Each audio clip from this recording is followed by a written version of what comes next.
इसलिए लीडर ऐसा नहीं होना चाहिए कि जो शादी ब्याह भोज में आके खड़ा हो जाए, जो आपके मुसीबतों में खड़ा हो, वैसे लीडर का चयन कीजिए। लीडरशिप की परिभाषा को बदलिए, लीडरशिप की परिभाषा को बदलिए। हमारे लिए लीडरशिप का मतलब क्या है कि फुटबॉल का टूर्नामेंट होगा, नेताजी आके फीता काट के चले जाएंगे, बहुत अच्छे लीडर है। उनके साथ अगर 4 सेल्फी हो जाएगी तो हम पोस्ट कर देंगे वी सपोर्ट आई सपोर्ट, और 4-5 वोट भी उनको निकल जाएगा। लीडरशिप की क्वालिटी का मतलब ये नहीं होता है। लीडर हमारे गांव आए, हम खुश हो गए। लीडर हमारा गांव आए चाहे नहीं आए, उसकी योजना हमारे गांव आनी चाहिए। उसकी सड़क की योजना, उसकी बिजली की योजना, उसकी पानी की योजना, वो योजना हमारे गांव में आती है कि नहीं, ये मैटर करता है। लीडर रहे दिल्ली में बैठ के, हमको does not matter. Leader Ranchi में बैठ के रहे, डज नॉट मैटर। हमें उसका चेहरा देखना भी नहीं है, उसकी योजना हमारे गांव आती है कि नहीं, ये में इंपॉर्टेंट है।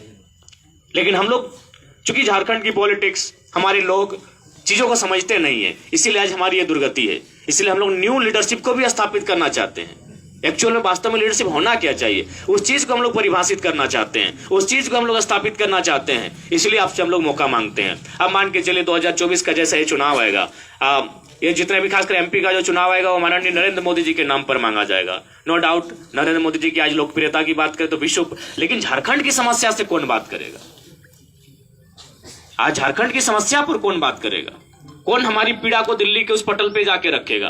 बताइए, आप ही बताइए, यहाँ कितने लोग ऐसे हैं जो अपनी बेटी का विवाह ससुर जी के देखकर करेंगे?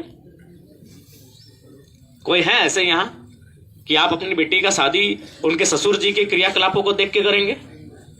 दामाद को देख के ही करेंगे ना, कि हमारी दामाद की क्या क्वालिटी है, उसका क्या क्वालिफिकेशन है, उसका क्या अर्निंग है, उसकी क्या लर्निंग है। बताइए कितने लोग हैं जो ससुर जी को देखकर अपनी बेटी का कन्यादान करेंगे? एक भी लोग हैं? अगर हैं तो अच्छी बात है। यानी हम मैक्सिमम लोग हैं जो ससुर जी को देख के नहीं, दामाद जी को देखकर बेटी का दान कन्यादान करेंगे। तो फिर नरेंद्र मोदी जी को देखकर संसद का चुनाव क्यों करेंगे? उससे एमपी कोई मजाक का चीज है क्या? एक मुखिया मजाक का चीज नहीं है। तो फिर अब एमपी का चुनाव, उसमें क्वालिटी है कि नहीं, उसकी क्वालिफिकेशन क्या है, उसकी सोच क्या है, उसकी समझ क्या है, उसकी दूरदर्शिता क्या है, उसकी पारदर्शिता क्या है, इन चीजों को क्यों नहीं देखेंगे? आज मान के चलिए, अभी जो भी खासकर भारतीय जनता पार्टी के माननीय एमपीज होंगे, वो तो राम जी के माध्यम से चुनाव में आएंगे। लेकिन आप जयंत सिन्हा को जानते हैं, हाथ मिलाने के बाद सैनिटाइज करते हैं। क्या राम जी का चरित्र यही था?